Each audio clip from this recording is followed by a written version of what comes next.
On a splendid day, perfect for a boat excursion, the crew of the esteemed Manly Fast Ferry in Sydney, Australia, experienced an event that would forever be etched in their memories as one of the most peculiar incidents. The passengers, too, would undoubtedly recall this incident for years to come.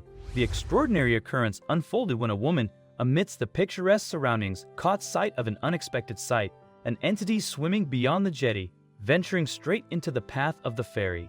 To her astonishment, it was no ordinary marine creature. Although unable to discern its exact nature, she was resolute in her belief that it did not belong in the water. The woman watched the critters swim 150 feet out past the jetty and right into the busy boat path. Something had to be done, but what? Luckily, a volunteer for the Sydney Wildlife Rescue Group named Joseph Battaglia was nearby feeding penguins. "This woman came to us with a pram and a couple of kids in it," Joseph explained. "She told him some kind of animal jumped into the water and is trying to swim across." Joseph and his team rushed to the water's edge to investigate. At that moment, a crowd had congregated along the water's edge, their gazes fixed in disbelief as the enigmatic creature paddled its way perilously. Joseph, taking swift action, contacted both the Water Police and the New South Wales Maritime Department, hoping for assistance. Unfortunately, neither organization possessed a solution to offer, exacerbating the situation. To compound matters, a ferry was hurtling towards the distressed animal, unbeknownst to the boat's captain. Perplexed, the crew of the Manly Fast Ferry wondered why numerous spectators were gesturing towards the water. Eventually, the crew caught sight of the creature, comprehending the urgency of aiding it. Promptly, the Manly Fast Ferry spokesperson revealed that the crew skillfully maneuvered the vessel to obstruct the creature's path and encouraged it to return to the safety of the shore. Simultaneously, a signal resounded, halting all ferry travel. Regrettably, despite the crew's efforts, the animal persisted in swimming in the wrong direction, leaving the ferry crew with no choice but to intervene directly.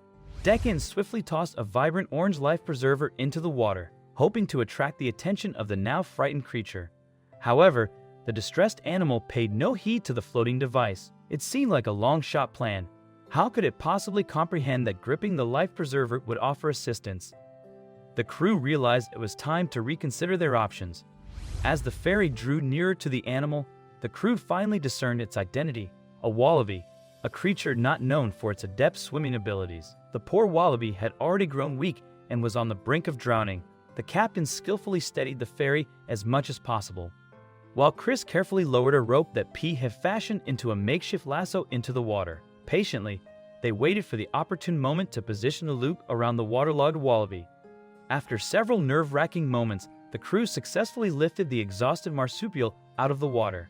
Another crew member, who had been kneeling alongside Chris, skillfully employed a boat hook to secure the wallaby's tail. Now, there was no escape route for her except upwards. Once they had the wallaby on board, they saw just how tired the poor thing was. One of the crew members had to hold the terrified animal just to calm her down. That was when they realized they had another problem. As Chris later recalled in an interview, "When we got her on the boat, our first thought was, now, what do we do? We have a wallaby on the boat." Luckily, there was someone nearby who knew just how to help. It was Joseph, the Sydney wildlife volunteer who was watching on shore. In no time, he and his team of volunteers hopped aboard the ferry and brought the animal to land, where they were immediately met with applause. "Will she be okay?"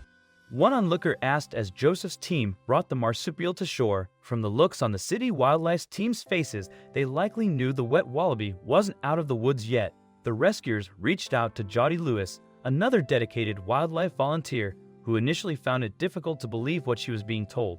When they received the call requesting their assistance, they assumed it was a prank, thinking, "We got there and realized it was legit." Jody's skepticism quickly transformed into certainty upon witnessing the situation firsthand. Jody promptly took the wallaby, whom she affectionately named Christine, to a veterinarian for a thorough examination. The poor little creature had water in her lungs and some scrapes on her feet, but fortunately, nothing too severe. The necessary treatment was expected to be straightforward. After nourishing Christine with some snacks and allowing her to rest, Jody provided a reassuring update. Christine was doing well and appeared to be on track for a successful recovery. It seemed likely that she would be ready for release soon. In the end, Christine the wallaby was incredibly fortunate that Chris Thomas and the crew of the Manly Fast Ferry went above and beyond to save her life. Reflecting on the incident, Chris noted, "A lot happens on the harbor, but this must have been one of the weirdest incidents." I hope you liked this video. Please subscribe to our channel and share it with your loved ones. Also press the bell icon to never miss the update from our channel. Thank you.